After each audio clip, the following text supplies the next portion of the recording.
Coach, how are you, sir? Oh, great. Do I just supposed to start talking or I was waiting. I wasn't sure on that. Coach, are you just crazy or did you lose a bet? What's up with all the sweatsuits every day, it seems like, man? It's hot out here. Well, everybody keeps telling me that and that type of thing, but for all the years that I've been in coaching, this is all I've ever worn. So you know how it is. If that's what you're used to, you don't know any different. So when people ask, well, you got to be hot or that type thing, but the funny thing about it is somebody will walk by me, they're sweating bullets. And then they say to me, I must be hot, and I'm not sweating at all. And I'm looking, I'm saying, well, you may want to follow what I'm doing. But it's just what I know and it's what I enjoy. So it's what I've worn for all these years. For you, how did it happen with you becoming the receivers coach and coming here with Willie? Did you bring it up that, hey, Coach, I can take this on if you need to, or did he come to you with it? That is a good one. Let me see. We were going to Seattle to recruit Trayshawn Harrison right after we had gotten here. I came here to be the general manager where Coach Taggart would run the football part of it. Then I would be over all the other part of it outside of the operations. Well, once we got here, one thing led to another. So he and I on this plane flight, I guess I shouldn't have made that mistake, but we on this plane flight out to Seattle to recruit Trayshawn. And all of a sudden he hits me with, well, DK, you know a little bit about wide receiver. Why don't you coach him? I looked around, and I have to be honest, I tried to get out of it initially, but Willie Taggart being Willie Taggart and the respect that I have for him and all, just like always, like that's why he's such a good recruiter, he finally convinced me after about 30 seconds that, yeah, you be the wide receiver coach. I said, well, hey, let's go get this thing. But the biggest thing is, all jokes aside, we understand the quality of the opportunity here at Florida State, but we also embrace the expectations. You know, we're not naive to what has to transpire, what has to get accomplished. And we're taking that on with everything we have. When he and I were at USF together, he used to dream, and then he would talk to me about if we ever got to a scenario right here, like this, we would still apply the same work ethic that we had at a USF, but with increased resources, wonder what could transpire. So this opportunity, they say put it out there what you want, speak on it, dream about it, it becomes in the existence. That's what's transpiring.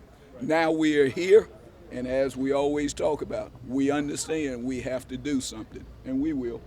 Coach, how does it feel to be back on the field after being behind the scenes the last couple of years? Well, I tell you what, to be perfectly honest, initially because I had gotten all into this personnel thing, and my whole goal was to help and assist Willie Taggart into building a championship roster.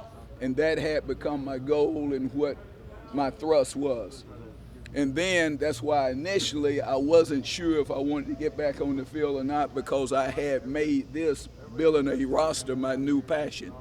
But when he told me I could still do that along with Coach, I said, all right, let me go do it.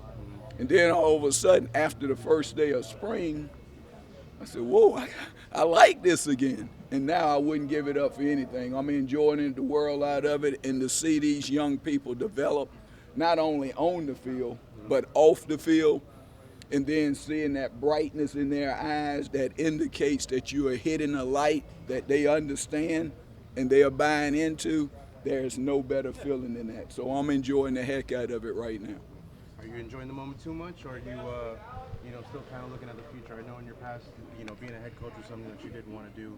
Is that something you think that's still in the cards for you? Well, you know what? I've always, my whole professional career, we all have goals and aspirations. We all have an agenda. We all have an ego, and that's what motivates us. So let's don't hide that.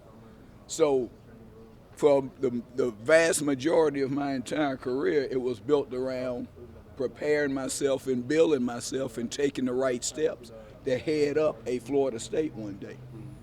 But man, every day that I got up, everything was about David Kelly.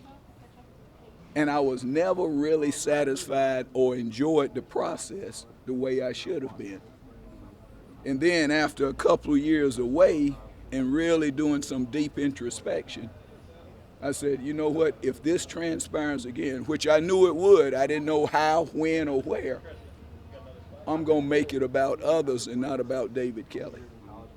And since I've been that way after going with Willie to USF and Oregon and now here, where my whole thrust now is about helping others to realize their dream.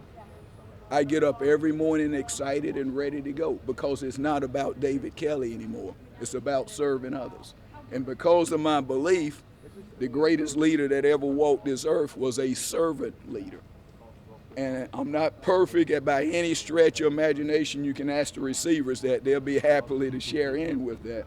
But that's my thrust right now. That's my goal on a daily basis. What can I do to assist someone else, to help them in their thrust, to help them in what their goals are?